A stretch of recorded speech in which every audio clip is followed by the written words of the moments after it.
Hello, I welcome you all to your own channel MSK Learning. Now we are going to discuss about the Carnot Vapour power cycles. So it is an ideal power cycle which has a 4 process, 2 isothermal and 2 reversible adiabatic processes. So first of all, I'll write down the process, that what are the process we have. 1 to 2, we can say the reversible adiabatic expansion, reversible adiabatic expansion, reversible adiabatic expansion. Then 2 to 3, we have a isothermal heat rejection. Isothermal means temperature will be constant.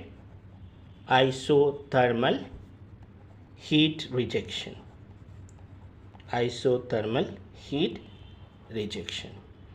3 to 4, you have a reversible adiabatic compression. 3 to 4, reversible adiabatic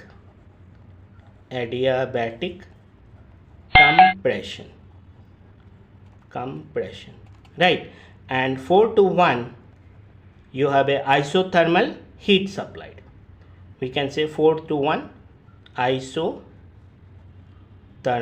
heat supplied, right? Now, so these process we will see on the PV and TS diagram. So first of all, I'll draw the TS diagram for this Carnot Vapour power cycle. So let's do that. Here we will go, that is, let's say this is the temperature versus entropy diagram.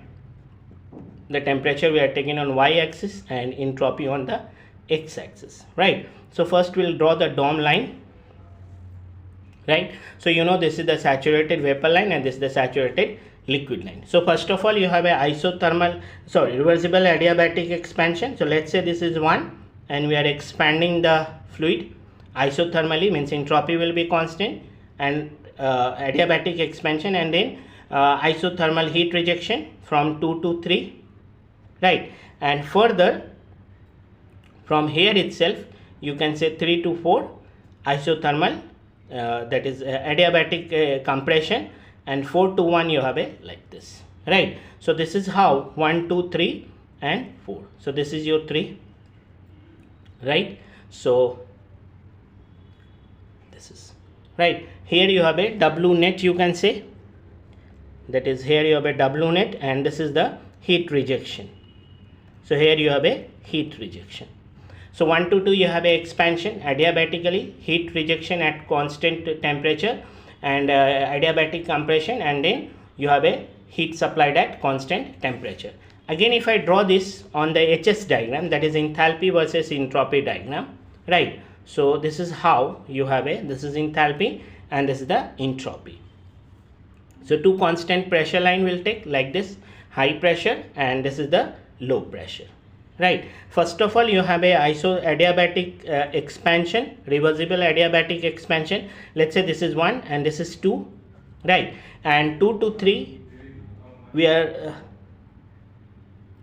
supplying the heat, rejection the heat at constant temperature, and 3 to 4 adiabatic compression, and 4 to 1 heat supplied. So this is how you have a HS diagram for the Vapour power Carnot cycles, right? Now we need to see that efficiency of the Carnot cycle. So for that, we can here mention that 1 to 2 is the reversible adiabatic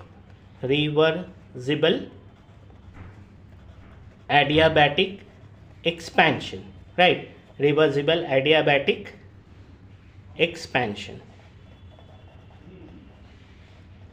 Okay, so when you have a reversible adiabatic expansion, means Q will be 0 and entropy is constant. So when the entropy is constant, it means that you can say S1 is equal to S2.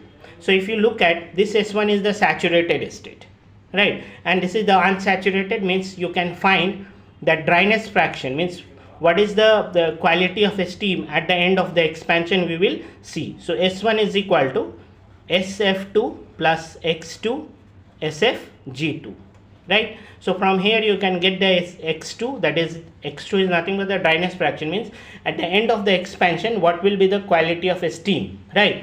So this you can get S1 minus SF2 by SFG2. So by using this you can get the quality of the steam at the end of the expansion. So this is your formula. Next you have a isothermal heat rejection. So next process we are following, that is the isothermal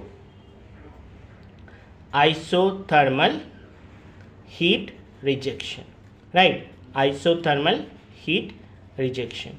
So isothermal heat rejection in the sense that is temperature will be constant, so that heat we are rejecting from 2 to 3, right? So you can say Q23 is equal to, at a temperature T2, that is at sink temperature you are rejecting the heat, that is in S2 minus S3, right? Now you can find that reversible adiabatic compression. Finally next you have a reversible adiabatic compression. So here you can write that next you have a reversible adiabatic compression, right? Reversible adiabatic compression. So reversible adiabatic compression means what? That Q is equal to 0 and entropy will be constant. So entropy is constant from 3 to 4. So S3 is equal to S4.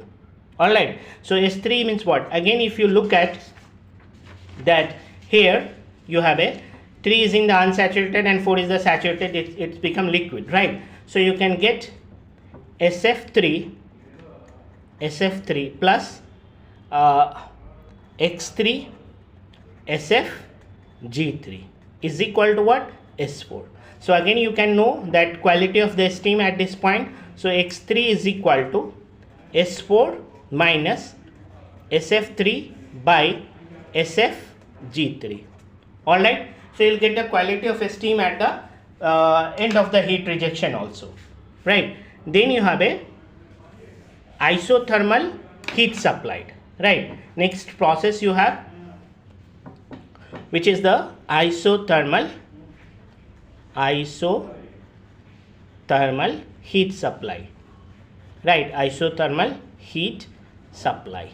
So from where to where you are supplying the heat? From 4 to 1. So that you can say Q41, right? Q41 is equal to what? That is at a temperature of T1 you are supplying, that T1 is equal to T4, that is equal to S1 minus S4, right? So this is what you have, a heat rejection. And here itself, if you see the turbine work and pump work we have. So turbine work is what? The turbine is nothing but the expansion, that reversible adiabatic expansion you have a turbine, and the pump is 3 to 4. So you can get the, here itself you can write down the WT turbine work is equal to H1 minus H2, that is enthalpy at the beginning of the expansion and enthalpy at the end of the expansion. And pump work is equal to what? WP is equal to H4 minus H3, right? That you can say H4 minus H3, right? Now we can find out the work done. So then we can say net work is equal to heat supplied minus heat rejection. So, sorry, just hold on. So now you can say the net work done, right? Net work done, that is what? W net. W net is equal to what? You have a T1 minus T2 into S1 minus S4, that is T1 minus T2, that is actually heat supplied minus heat rejection, right? So I will tell you in detail that W net is equal to heat supplied minus heat rejection, okay? But if you look at the values, that is heat supplied, you have a T1 into S1 minus S4, and your heat rejection is T2 into S2 minus S3, right? So now you can say that heat supplied is what? T1 times of S1 minus S4 minus T2 times of S2 minus S3, okay? Now again if I say that S1 is equal to what? S2 and S4 is equal to S3. Why? Because these are the 1 to 2 and 3 to 4 is the isentropic, reversible adiabatic compression and expansion, right? So on behalf of that we can say since S1 is equal to S2 and S3 is equal to S4. Okay, so you can say T1 times of S1 minus S1 is equal to S2 and S4 is equal to S3 minus T2 times of S2 minus S3. Okay, so now you can say this S2 minus S3 will get common. So it is what? T1 minus T2 times of S2 minus S3. This network you got, right? Then you can find the efficiency. That efficiency of Carnot, right? That is Vapour Carnot cycle is what? Work W net by heat supplied. So W net is what? W net is T1 minus T2, T1 minus T2 times of S2 minus S3 by heat supplied is T1 times of S1 minus S4. Okay.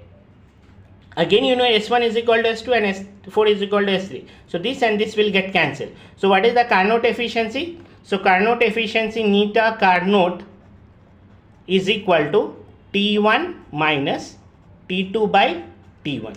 So this is what you got the Carnot efficiency, right? So this is how we can get the answer. So this is all about the today class. In next video we will see the Rankine cycle and we will solve the problem. Thank you.